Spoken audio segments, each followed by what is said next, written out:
Olá! Estamos chegando com o Da Hora, jornalismo independente, comprometido com a verdade e conectado com você.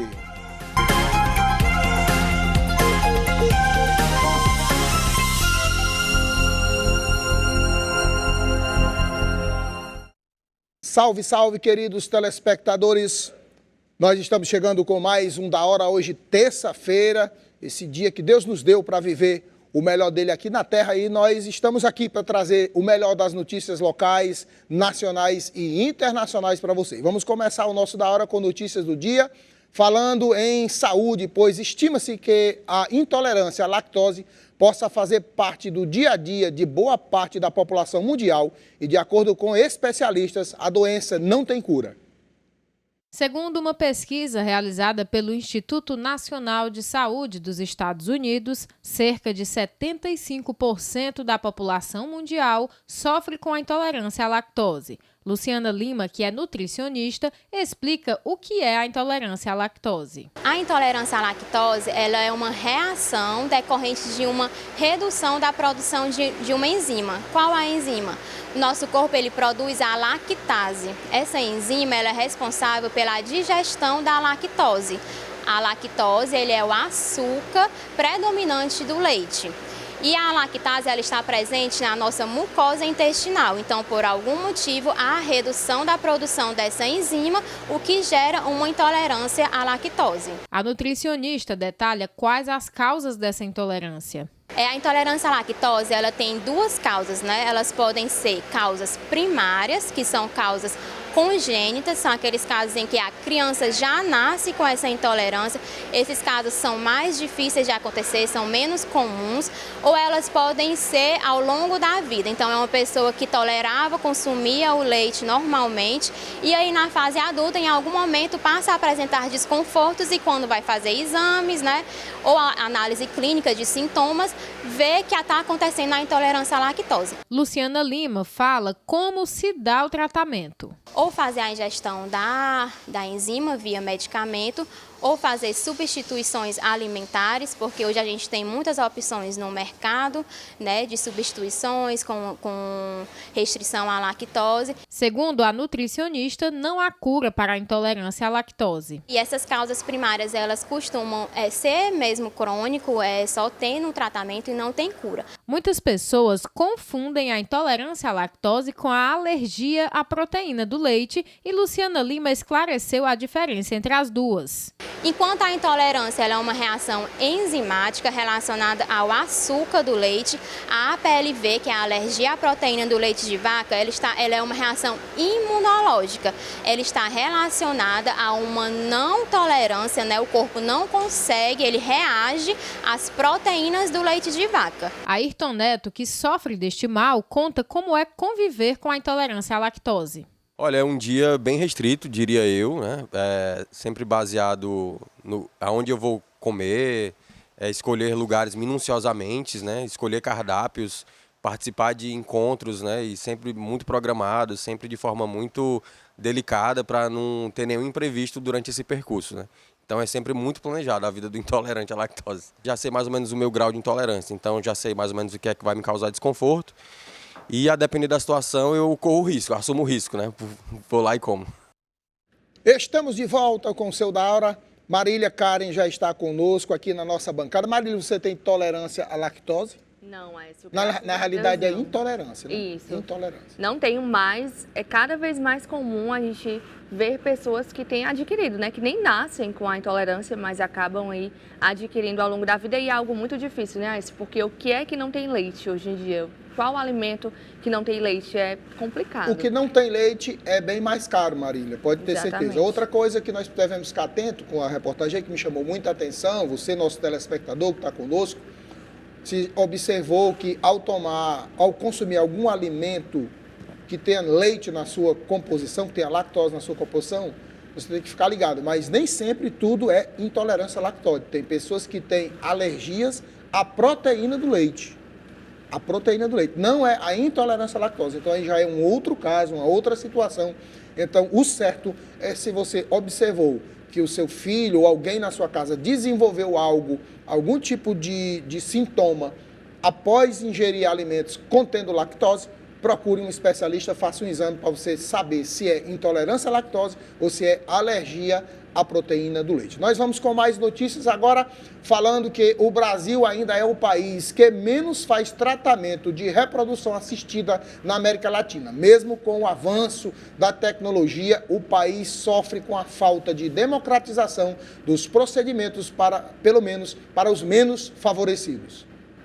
Há 44 anos, no dia 25 de julho, o primeiro bebê de proveta, ou seja, um embrião oriundo de um tratamento de reprodução assistida, nascia em uma cidadezinha no interior da Inglaterra. Indo muito além de apenas mais uma criança, marcava uma revolução na medicina, onde de lá para cá, grandes avanços contra a infertilidade foram descobertos. Marcelo Cavalcante, médico especialista em reprodução humana, detalha como ocorre o procedimento. A fertilização in vitro, que é o que a gente está comemorando hoje, o popularmente conhecido como bebê de proveta, é um tratamento em que visa promover o encontro do espermatozoide com o óvulo fora do corpo da mãe. Por algum motivo, ou por alguma obstrução das trompas, ou por uma má qualidade dos espermatozoides, algum motivo que levou essa dificuldade do encontro do espermatozoide com o óvulo, então nós promoveremos esse encontro no laboratório. A paciente recebe medicações, que é um custo elevado do tratamento, que as medicações são hormônios em altas dosagens, que fazem com que elas ovulem, formem folículos. Na realidade, elas não podem nem ovular, elas formarão folículos e a gente vai retirar os óvulos desses folículos.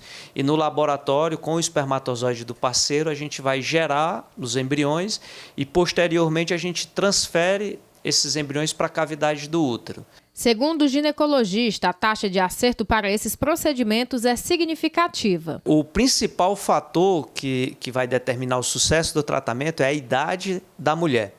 Se a gente realiza o tratamento em mulheres com menos do que 35 anos, as taxas de sucesso elas vão girar em torno de 50% a 60%.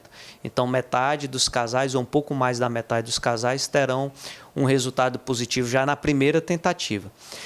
Por outro lado, se a gente realiza um tratamento em mulheres que têm mais do que 42, 43 anos, essa taxa cai drasticamente, vai para em torno de 5%, entre 5% e 10% no máximo. Marcelo Cavalcante falou sobre a procura por esses métodos no Brasil. No Brasil existe uma demanda reprimida e que a gente tem observado um crescimento na busca do tratamento nas últimas décadas praticamente. E nos últimos anos esse crescimento tem sido em torno de 15% a 20% a cada ano do número de casais que procuram fazer o tratamento especificamente da fertilização in vitro, porque existem outros tratamentos para casais com dificuldade para engravidar. O especialista afirma que no nosso país ainda há uma certa dificuldade de acesso a esses procedimentos. Infelizmente, a gente tem uma dificuldade de acesso aos casais, aos serviços de reprodução assistida, por falta de serviços no Sistema Único de Saúde. Nós não temos serviços suficientes disponíveis no serviço público. E ainda existe um custo muito elevado do tratamento na prática da clínica privada. Também não há cobertura pelos planos de saúde. É isso aí, matéria sobre reprodução assistida e o famoso bebê de proveta, né, que na década de 80 nós vimos muito falar sobre isso, inclusive era temas de muitos programas de TV e uma incoerência com a realidade às vezes, né? Tantas pessoas batalhando, tentando ter um filho, tentando engravidar, tentando fazer a reprodução assistida, a inseminação artificial, porque não conseguem ovular, não promovem o encontro do óvulo com o espermatozoide, não conseguem promover e vai atrás de métodos para fazer essa promoção, para ter um filho, e outras pessoas fazendo campanhas a favor do aborto, né? Contra a vida, a favor do aborto, né? Mas está aí, se você não consegue engravidar, se você deseja ter um filho e quer o método de gestação natural, você pode procurar a reprodução assistida e resolve o seu problema. Não é isso, Marília, Karen? Isso mesmo, Aécio. E agora já vamos mudando de assunto e falando que o auxílio para taxistas começará a ser pago no próximo dia 16 de agosto. Terão direito ao benefício os mototaxistas e motoristas de táxi com carteira nacional de habilitação válida e alvará em vigor até o dia 31 de maio deste ano. Confira. As duas primeiras parcelas do benefício emergencial aos motoristas de táxi serão pagas em 16 de agosto, foi o que anunciou o governo nesta segunda-feira. O valor previsto é de R$ 1.000 por parcela. A previsão é que o pagamento das 6 parcelas do auxílio aos taxistas de todo o país seja realizado até dezembro. Uma segunda data de pagamento das duas primeiras parcelas foi determinada para o dia 30 de agosto. Nesse dia, vão receber os taxistas das cidades cujas prefeituras eventualmente perderem o primeiro prazo para enviar os dados dos trabalhadores ao governo. Ainda não há previsão de como o pagamento vai ser feito. Será publicada uma portaria que vai regulamentar os detalhes sobre o benefício. Terão direito ao benefício os motoristas de táxi com carteira nacional de habilitação válida e alvará em vigor no dia 31 de maio de 2022.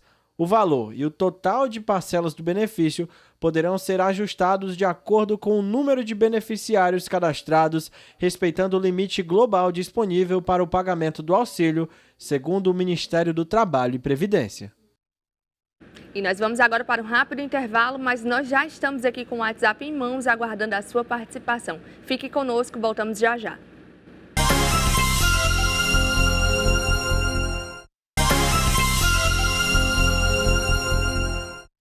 Voltando com o nosso Da Hora depois de um intervalo para todos, né? E para todos eu gostaria de mandar aqui um alô para você que é empresário, comerciante.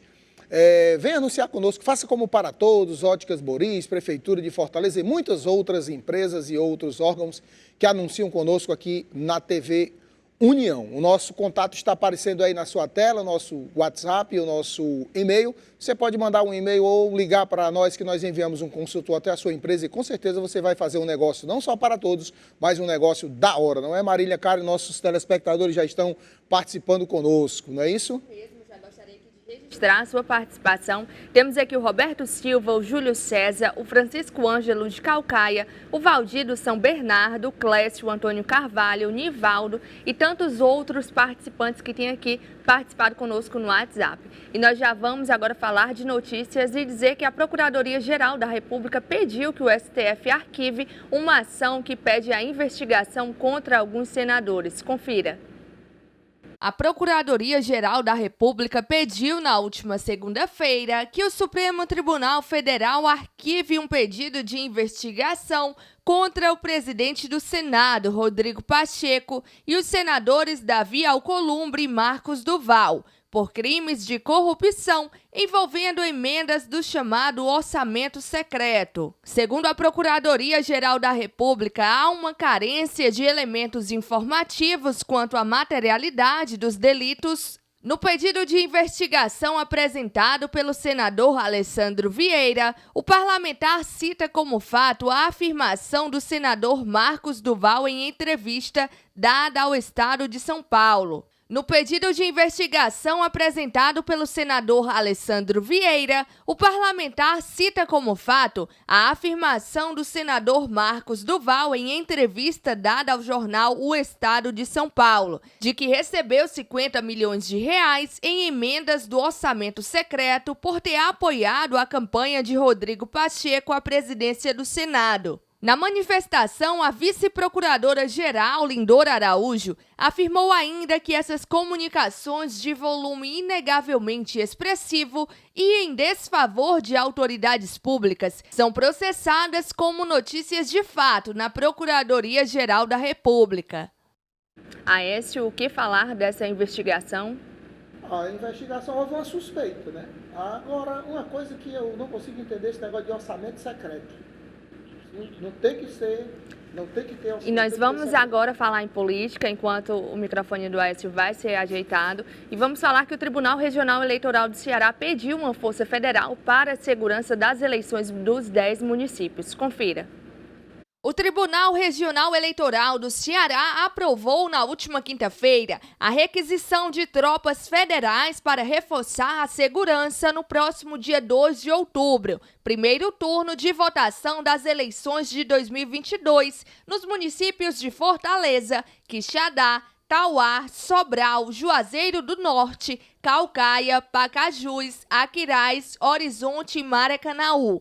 A consulta havia sido formulada pelo Tribunal Superior Eleitoral a todos os tribunais regionais do país sobre a necessidade do envio de forças federais, a fim de que a Corte Eleitoral possa fazer a requisição ao governo federal através do Ministério da Defesa, depois que o próprio TSE avalie as razões apresentadas pelo Tribunal Regional Eleitoral. Continuamos falando em política, pois o Tribunal Superior Eleitoral divulgou que a maioria do eleitorado brasileiro tem um ensino médio completo. Confira. Dados do cadastro eleitoral divulgados pelo Tribunal Superior Eleitoral no dia 15 de julho revelaram que a maioria do eleitorado brasileiro tem ensino médio completo. São 41.161.552 eleitores e eleitoras. Houve uma mudança importante quanto ao grau de instrução em relação às eleições de 2018 e 2014. Nesses anos, a principal faixa etária do eleitorado era aquela composta por pessoas com ensino fundamental incompleto. Aqueles que selecionaram a opção Ler e Escrever somam 11.206.983 eleitores, 7,16% do total. E os que possuem ensino fundamental completo somam agora 10.197.034 eleitores, sendo 6,52% do total. Para as eleições deste ano, mais de 8 milhões de eleitores declararam ter ensino superior incompleto. Já os analfabetos são 6.339.894, o que equivale a 4,05% em último lugar na lista. Aécio, o que falar da investigação contra alguns senadores que nós trouxemos aqui em nossa matéria? Eu estava falando, queria pedir desculpa aqui ao telespectador, porque aqui caiu o meu microfone, mas já está restabelecido. Eu estava falando sobre o orçamento secreto. Primeiro, né, eu acho que eu jamais gostaria de pegar o meu dinheiro, entregar na mão de uma pessoa e ele não prestar conta comigo. Não, aqui é secreto. Vou gastar aqui do meu jeito, é secreto. Ninguém pode fazer. Está errado. Não existe, foi aprovado, está errado. Está errado. O dinheiro é público. O que o senador, o deputado federal está fazendo lá em Brasília, ele está fazendo com dinheiro público. É o nosso dinheiro que paga o salário desses caras. Então, não tem que ter orçamento secreto. E se houve uma desconfiança, investiga. Investiga e pede uma investigação. Se comprovar alguma coisa, a pessoa tem que responder pelos seus atos. Todo mundo tem que responder pelas suas atitudes, pelos seus atos.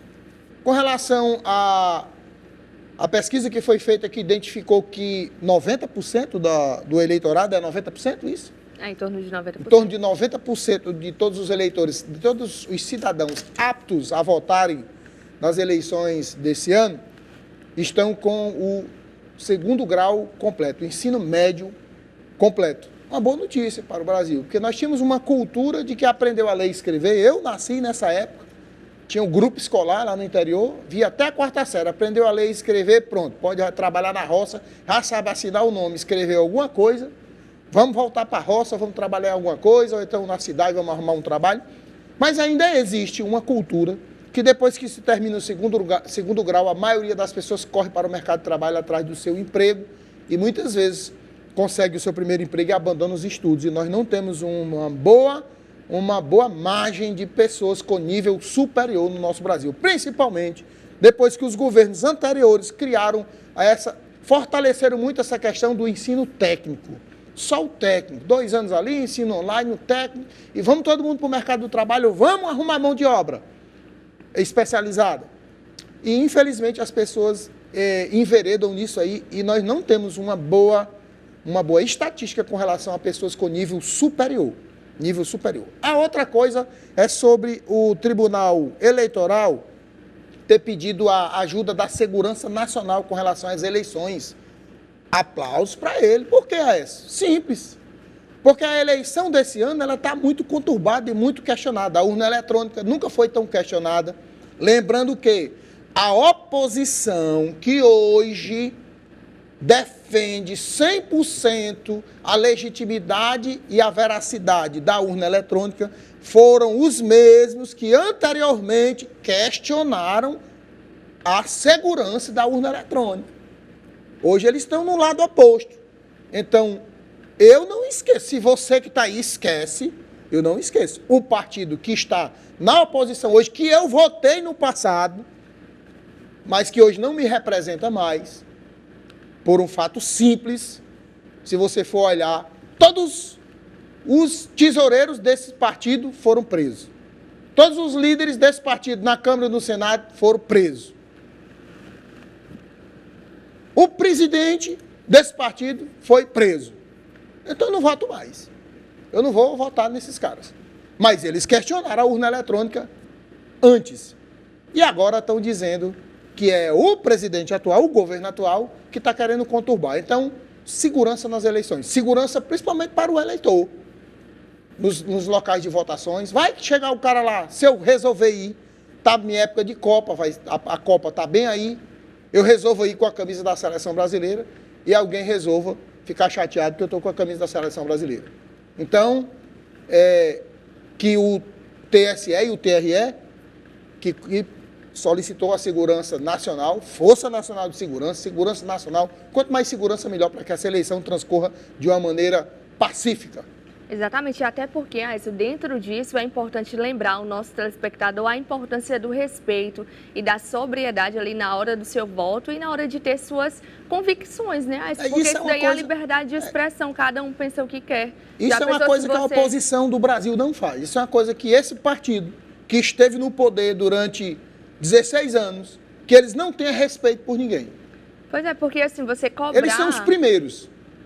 É muito contraditório, às vezes, cobrar ali realmente o respeito e não se dar o respeito. Então, é importante que você que nos assiste tenha tranquilidade com suas convicções, saiba o que você acredita e respeite o outro que pense diferente, não é mesmo, Écio? Com toda certeza. Eu posso citar o exemplo do presidente Bolsonaro agora, atualmente. Ele critica, ele bate, mas ele, como ele mesmo diz, ele joga dentro das 4 linhas da Constituição e até agora já botaram muito fogo nessa palha e a palha não queimou.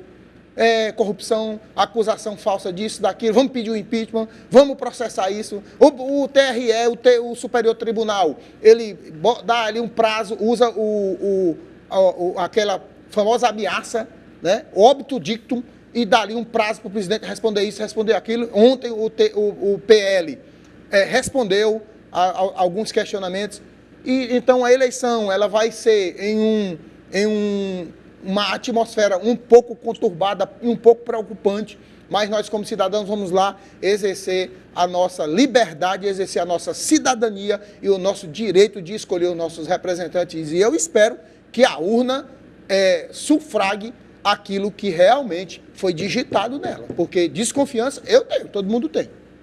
E agora continuamos falando ainda em política, pois partidos políticos pedem que o STF permita repasses de recursos do fundo eleitoral a políticos de uma mesma coligação. Confira.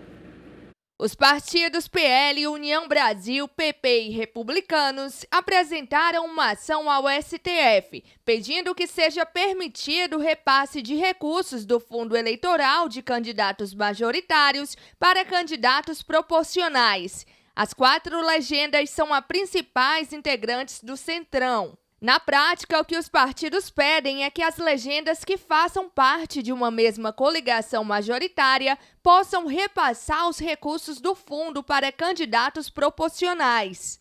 Neste ano, o fundo eleitoral terá 4,9 bilhões de reais a serem distribuídos pelos partidos. As 4 legendas que apresentaram a ação terão somadas cerca de 1,6 bilhão de reais neste ano, segundo cálculos do Tribunal Superior Eleitoral. Para os partidos, essa decisão é importante, porque muitas negociações locais por apoio na chapa majoritária passam pela divisão de recursos a serem distribuídas para as campanhas de deputados.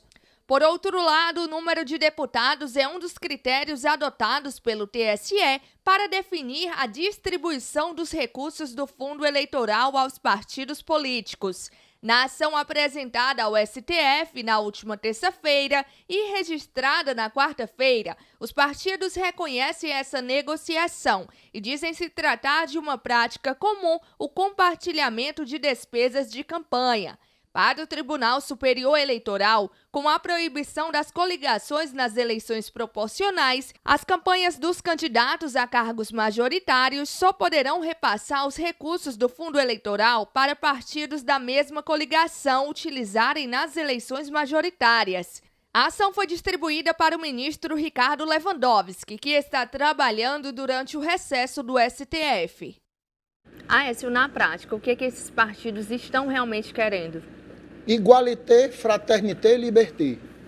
Eles querem igualdade nos recursos, na participação dos recursos do fundo eleitoral. É assim, um candidato a deputado federal que tirou mais de 100 mil votos e foi eleito e está concorrendo à reeleição, ele vai gastar muito mais do que um candidato que está indo pela primeira vez. E tem também os que a gente chama de bucha, aqueles candidatos que estão ali só para poder o partido preencher a quantidade mínima de candidatos. E, infelizmente, principalmente mulheres, porque com a nova legislação o partido tem que ter uma quantidade de candidatas mulheres, né? Mas tem muita gente que vai ser candidato só para preencher ali aquela vaga. Aí realmente eu acredito, eu defendo que esse recurso não deva chegar para essa pessoa, porque ele não vai para ser eleito, ele está indo só para participar do pleito e tudo. Então acho que realmente essa divisão, o partido sim deveria resolver isso internamente, recebe aquele recurso. Agora, o candidato que está indo, porque está disputando mesmo, eu acho que deve ser igual para todos, né? Dê a César o que é César e dê a João o que é de João. E agora falamos em educação, pois as inscrições para o ProUni e para o FIES começarão a valer a partir de agosto do segundo semestre. Confira. De acordo com o ministro da Educação, Vitor Godoy Veiga, durante a live semanal do presidente Jair Bolsonaro, as inscrições para o ProUni e FIES para o segundo semestre irão acontecer em agosto. Para concorrer a uma bolsa pelo ProUni, o candidato deve ter participado do Exame Nacional do Ensino Médio 2020 ou 2021. Já para participar do FIES, é necessário ter feito o Enem em qualquer edição a partir de 2010. Os candidatos devem ter média mínima de 450 pontos nas áreas de conhecimento e nota superior a 0 na redação.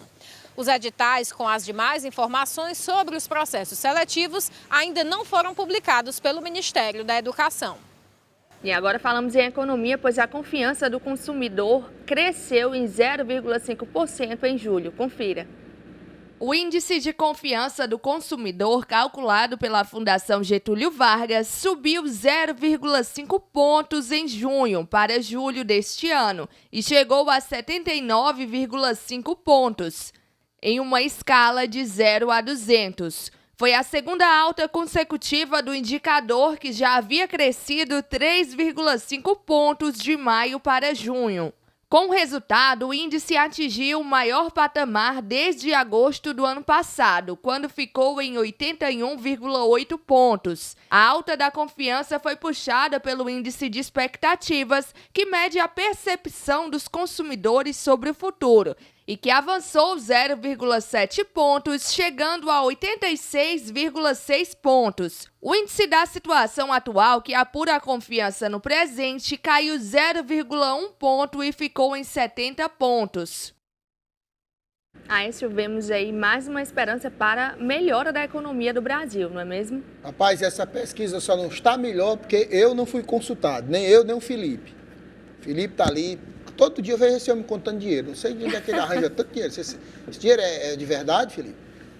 A minha confiança, a minha expectativa, Marília, como cidadão, como consumidor, como brasileiro, a minha expectativa está alta com relação à recuperação da economia do Brasil. O índice de confiança é o índice de confiança na equipe econômica do governo. E essa equipe econômica, eu já disse aqui, repito, é pai d'égua. Esse ministro do Bolsonaro, o Paulo Guedes, ele é um cara incrível e eles estão de parabéns. Foi um acerto 100% total do governo atual. E a população dando aí a resposta. Aumentou em 0,5%. já é muita coisa para uma população como a brasileira. Mas se me pesquisar, essa pesquisa vai lá para cima, porque eu vou aí botar aí pelo menos 50% aí de confiança. Olha, falando do governo agora, vamos falar do governo federal que antecipou o calendário do Auxílio Brasil. Confira. O Ministério da Cidadania antecipou o calendário anual de pagamento do Auxílio Brasil, de forma a viabilizar o pagamento de R$ 600 para o benefício já no mês de agosto. A medida consta da instrução normativa publicada no Diário Oficial da União de hoje. O calendário com as datas de pagamento foi disponibilizado no anexo da instrução normativa, tendo por base o número de inscrição social NIS de cada beneficiário. Atualmente, 17,5 milhões de famílias são atendidas pelo programa. O pagamento do auxílio está previsto até dezembro, conforme prevê a emenda constitucional promulgada no último dia 14 de julho deste ano pelo Congresso Nacional. Por meio da medida provisória, o governo federal liberou um crédito extraordinário de 27 bilhões de reais para o acréscimo de R$ 200 ao benefício, bem como para o aumento do valor do auxílio gás e para o programa de aquisição e distribuição de alimentos da agricultura familiar, para a promoção da segurança alimentar e nutricional. No caso do Auxílio Brasil, os recursos também serão utilizados para o pagamento de custos e encargos bancários relativos à extensão do programa. Aécio, o que falar da importância do Auxílio Brasil nesse momento, né, em que o brasileiro está aí se recuperando de uma pandemia e está realmente precisando dessa ajuda financeira? Marília, o Auxílio Brasil ele não é só importante, ele é fundamental, ele foi fundamental para sustentar a economia e está sendo fundamental para ajudar na recuperação da economia. Nós tivemos aí um período de pandemia onde o governo colocou o auxílio, né, aquele auxílio de R$ 600 e acho que por 4 parcelas de R$ 600, depois diminuiu, ainda deu algumas parcelas de R$ 150, foi mais ou menos isso. E não só isso, mas a confiança da matéria anterior, do 0,5% de credibilidade da população brasileira para a equipe econômica, para a economia do país, e se deve em boa parte a isso. Não só a manutenção do Auxílio Brasil, que antes era o Bolsa Família. Era o Bolsa Família, eu ia dizer Bolsa Escola. Bolsa Família, ainda bem que você me corrigiu. Bolsa Família, que mudou para o Auxílio Brasil, que triplicou o valor e agora o governo antecipa o pagamento. Isso traz credibilidade e faz com que as pessoas, a população, tenham um pouco mais de confiança em dias melhores para a nossa economia. E agora falamos que em reunião, procuradores de justiça discutem ações dos representantes dos ministérios públicos nas eleições deste ano. Confira. O Procurador-Geral de Justiça do Ceará, Manuel Pinheiro, participou de reunião ordinária do Conselho Nacional de Procuradores Gerais de Justiça do Ministério Público dos Estados e da União, realizada na última semana em Manaus. Durante o encontro foram debatidas as próximas ações e estratégias para fortalecimento do Ministério Público Brasileiro no processo eleitoral de 2022. A reunião teve como objetivo reforçar o diálogo com os poderes da República e as demais instituições do sistema de justiça, buscando garantir que as eleições e as apurações dos resultados sejam realizadas de forma honesta e transparente. O Conselho Nacional de Procuradores Gerais de Justiça do Ministério Público dos Estados e da União emitiu uma nota pública no último dia 19 de julho, manifestando apoio e confiança no processo eleitoral brasileiro e em seu sistema de votação eletrônico. A presidente do Conselho e Procuradora-Geral de Justiça do Estado da Bahia, Norma Cavalcante, afirmou que o Ministério Público brasileiro deve atuar com sabedoria, dialogando permanentemente com todas as instituições para fortalecer principalmente o regime democrático. Eu gostaria de registrar aqui a participação do Paulo, do Mardônio da Maraponga, do Alexandre, o Saulo Viana, Genésio Noronha, a Marta, o Lucerbal, o Leonardo Lima e tantas pessoas enviando aqui a sua participação. Nós vamos ficar lendo as suas mensagens e enquanto isso vamos para um rápido intervalo e voltamos já.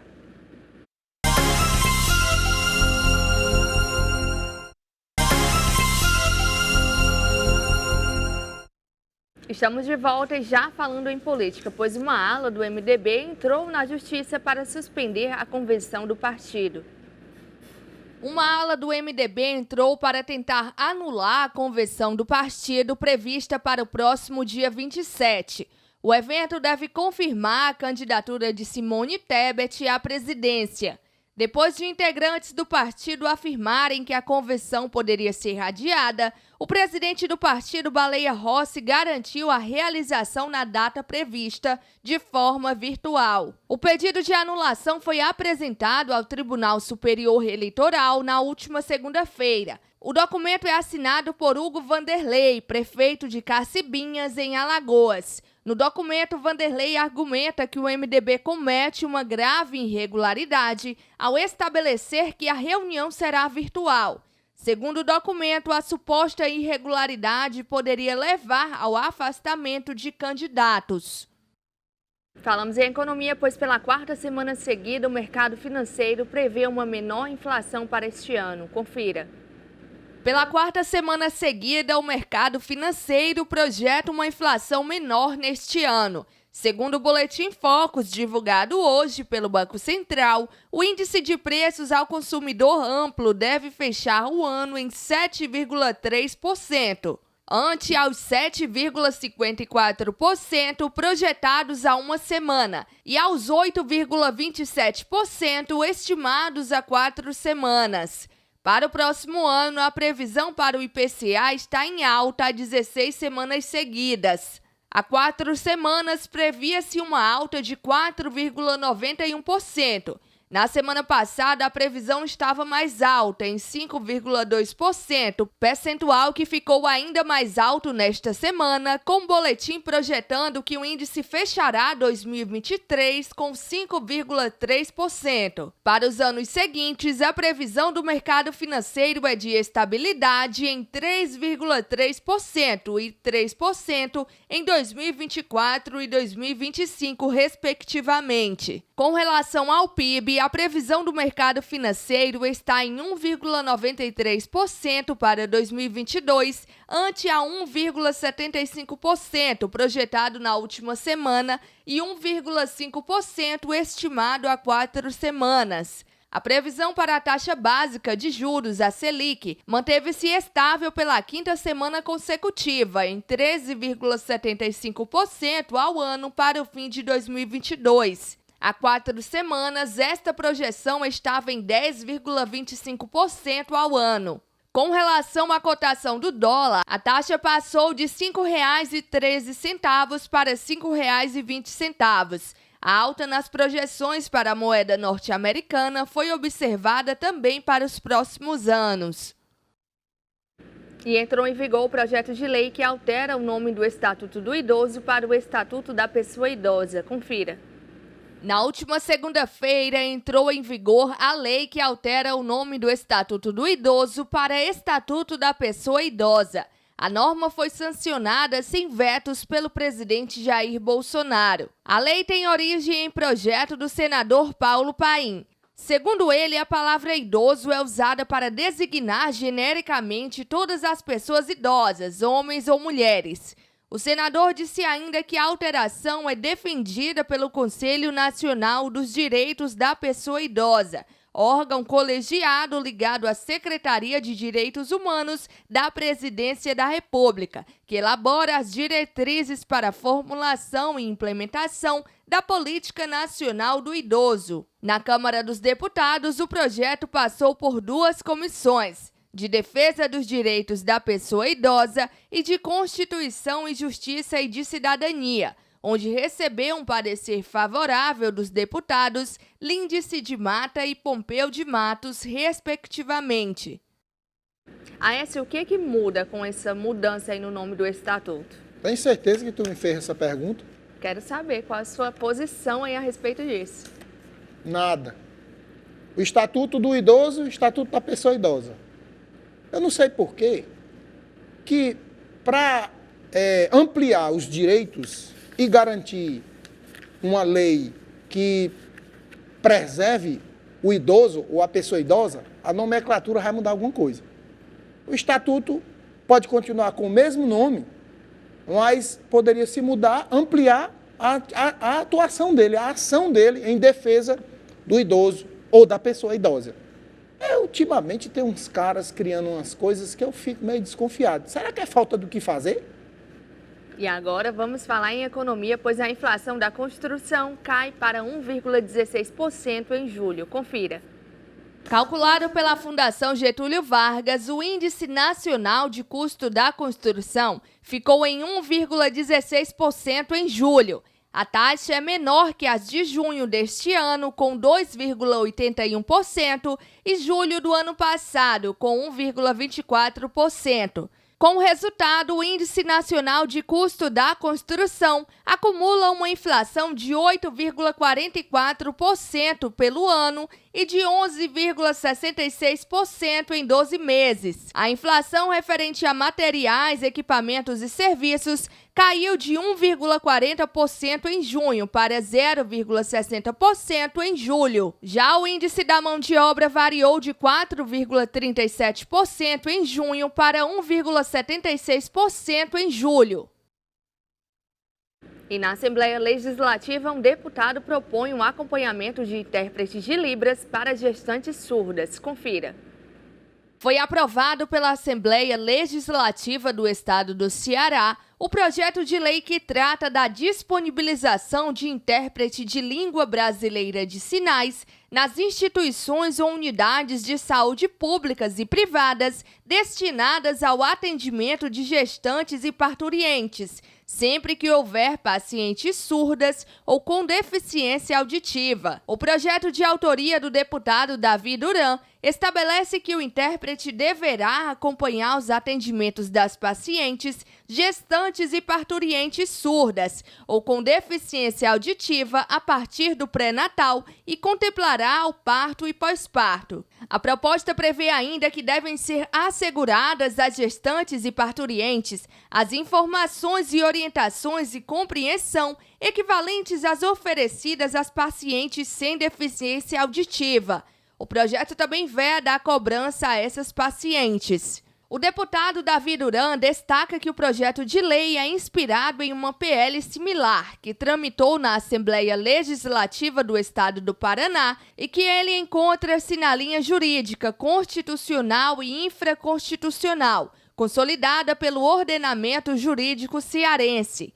Ainda de acordo com ele, o núcleo da questão é que a mulher surda, enquanto gestante ou parturiente, deve ser devidamente orientada pelo seu médico. Logo, para isso, é imprescindível que possa haver a devida comunicação, seja para a paciente poder expressar as suas questões, seja para receber as adequadas orientações e recomendações clínicas e cirúrgicas, é o que afirma o deputado.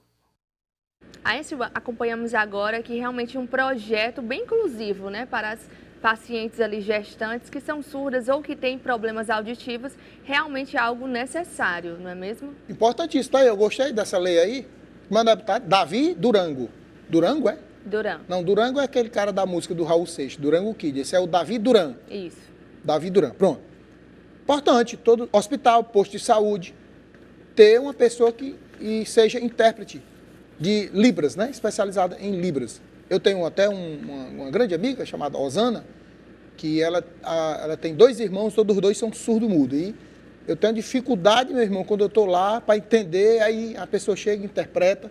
Então a pessoa chega no hospital, já chega com um problema de saúde, um surdo-mudo, a pessoa, não precisa ser só surdo-mudo, uma pessoa que tem problema auditivo. E ter lá um intérprete de Libras para facilitar o atendimento, para que aquela pessoa entenda o que está acontecendo. E o médico também entenda o que está acontecendo com aquela pessoa. E não apenas os gestantes, né, Ais? Como você bem colocou agora, que seja realmente para todos os pacientes, toda a população. Toda a rede de saúde, toda a rede de atendimento público, delegacia, você com surdo-mudo chega numa delegacia para fazer um BO. Ou seja, vai ser um BO para esse cara fazer o BO. É verdade. E agora vamos registrar aqui a participação do nosso telespectador, Aécio. Temos aqui o professor Paulo Rocha, que fala que é idoso e que tem processos trabalhistas que nada se resolvem. E ele fala que o idoso não pode esperar. Realmente falando daquela matéria, né? Da mudança do nome do estatuto. Não Ele dá pra fala esperar. aqui realmente que tem processos trabalhistas que nada foram resolvidos. Rapaz, eu já estou com 52 anos, professor Paulo Rocha. Paulo Rocha. Já estou com 52 anos, já estou mais apressado do que quando eu tinha 40. Quando eu chegar com 60, eu vou estar mais apressado ainda. Aí vai ficar esperando para sair uma coisa.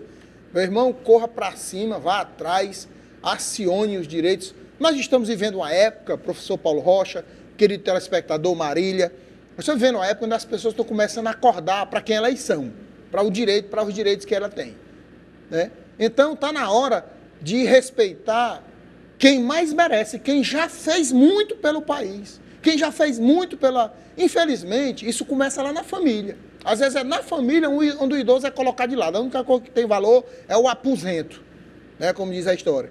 Então, está na hora de nós começarmos a dar honra a quem tem honra, né? A Bíblia fala, a quem honra, honra. O nosso idoso, que já fez muito, que já trabalhou, que já colaborou, que já contribuiu, agora chegou a hora da gente retribuir. E da justiça, do Ministério Público e do governo ser mais rápido em resolver as questões dos idosos, principalmente as questões judiciais, que é onde a pessoa já vai porque teve um prejuízo, que é o caso do nosso querido Paulo Rocha. Tem mais participação, né, Marília? Isso mesmo, temos aqui o Adamastor Muniz, que fala: por que os prefeitos de Fortaleza gostam mais de fazer obras no centro da cidade, enquanto as periferias estão abandonadas? Adamastor Muniz, não é o Pitaco, né? O Pitaco é aquele outro, lá, o humorista.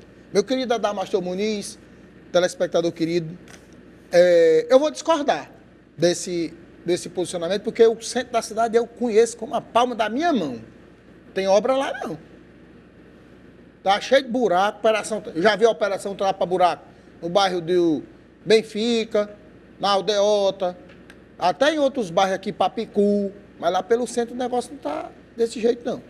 A operação tapa-buraco eu vi ontem, a Avenida Desembargador Gonzaga foi toda recapeada, asfalto todo novo, aqui no centro não. Aí na periferia deve estar pior. Eu ando aqui pela região de Antônio Bezerra, a região do Bom Jardim, Mondubim, José Walter. O negócio tá feio, meu irmão, tá brabo. Então vamos reclamar, acionar a prefeitura. Eu queria dar aqui uma resposta ao nosso telespectador, porque às vezes ele manda as mensagens pra gente, eles acham que a gente não passa adiante. A gente entra em contato com as assessorias da Secretaria de Obras do Estado, da Secretaria da Prefeitura, todos eles não respondem. Eles não mostram a cara e a gente continua falando aqui. Uma hora eles vão ter que dar uma resposta para a sociedade. E essa semana, eu não sei se é amanhã, nós vamos ter uma matéria de denúncias que nós recebemos aqui sobre a paralisação das obras do VLT aqui pela Avenida Santos Dumont, do centro da cidade até a Praia do Futuro. 2 pontos de interdição, causando engarrafamento, trânsito interditado, comércio parado, empresas fechando, quebrando, e a obra só Deus sabe quando vai terminar. Então nós vamos trazer esses dias uma matéria e já estamos em contato com o governo do estado e com o representante, que a obra é estadual, mas ela é uma obra que tem verba federal. Então nós já estamos em contato com as assessorias de cada departamento para nos dar as explicações. Por que a obra está parada, quando é que vai terminar, porque lá na placa tem um prazo de entrega que já se venceu. Igual aquela obra do metrô que era para a Copa das Confederações de 2014, não era? 2014? Que fizeram puxadinho no aeroporto e não ficou pronto. Pronto, é mais ou menos desse jeito. E a do anel viário aqui do Maracanaú também. Estamos de olho. E agora vamos falar em política, isso porque o Tribunal Superior Eleitoral institui um grupo de trabalho para elaborar ações contra a violência política. Confira.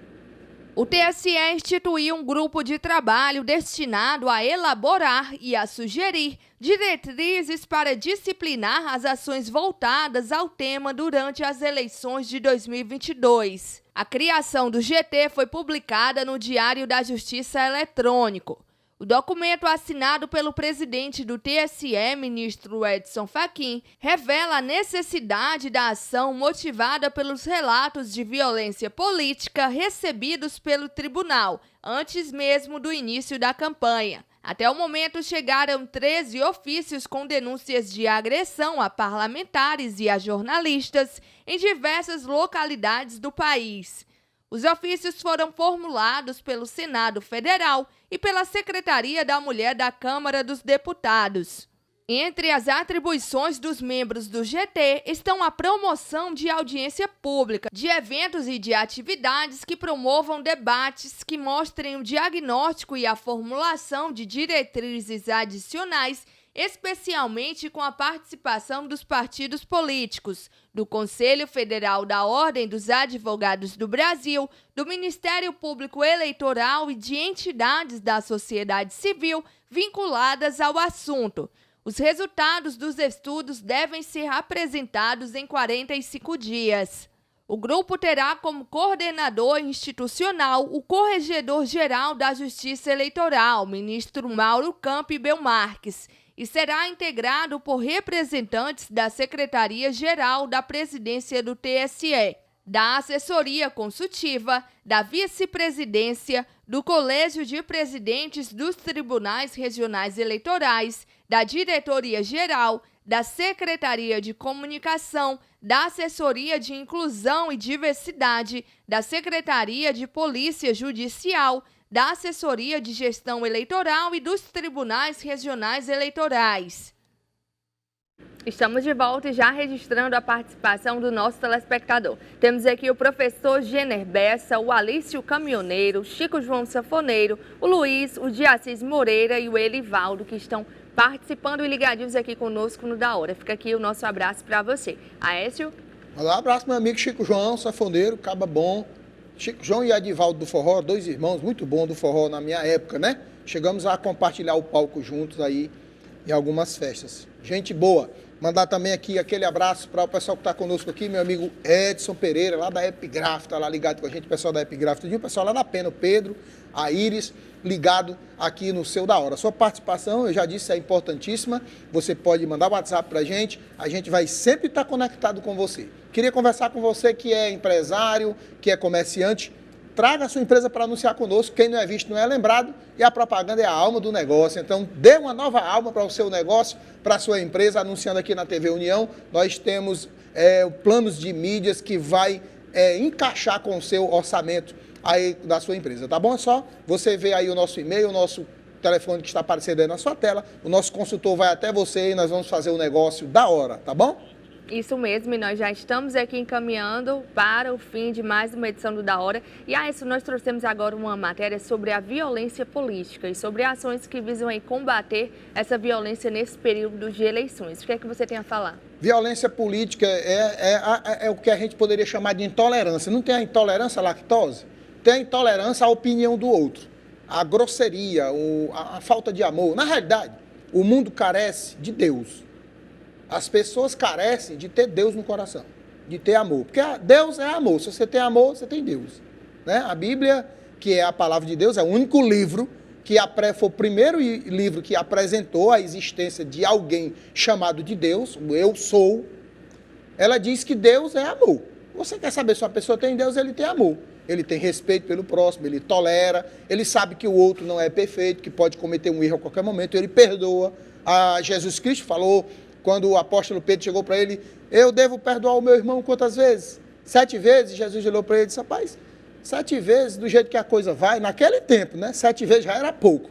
Então Jesus disse, não, vamos para 70 vezes 7. Então é a intolerância, é a arrogância, a prepotência, a ignorância, é a pessoa achar que é melhor do que o outro, é a pessoa achar que o direito dele é que vale, o direito dele, a opinião dele é que vale, ele é que sabe o que está certo. Então, quando nós tivermos amor no nosso coração, nós vamos entender que estamos certos, mas que dentro da perspectiva do outro, ele também acha que está certo, então vamos respeitar, nos respeitar mutuamente e a coisa vai melhorar. Essa eleição pode ser o momento da gente exercitar a nossa cidadania com amor no coração, com respeito pelo próximo, para que Deus possa nos abençoar, porque na nossa moeda está escrito assim, Deus seja louvado. E a Bíblia diz que bendita a nação cujo Deus é o Senhor. Então é isso, muito obrigado, nosso telespectador, por estar aqui conosco em mais uma edição do Da Hora. Muito obrigada, viu, Aécio? Eu que agradeço, é uma honra dividir essa bancada com uma jornalista tão talentosa como você, Marília Karen, e com um telespectador tão querido quanto o nosso. Muito obrigado, Deus abençoe sua vida. Amanhã a gente está de volta com o seu Da Hora. Até amanhã.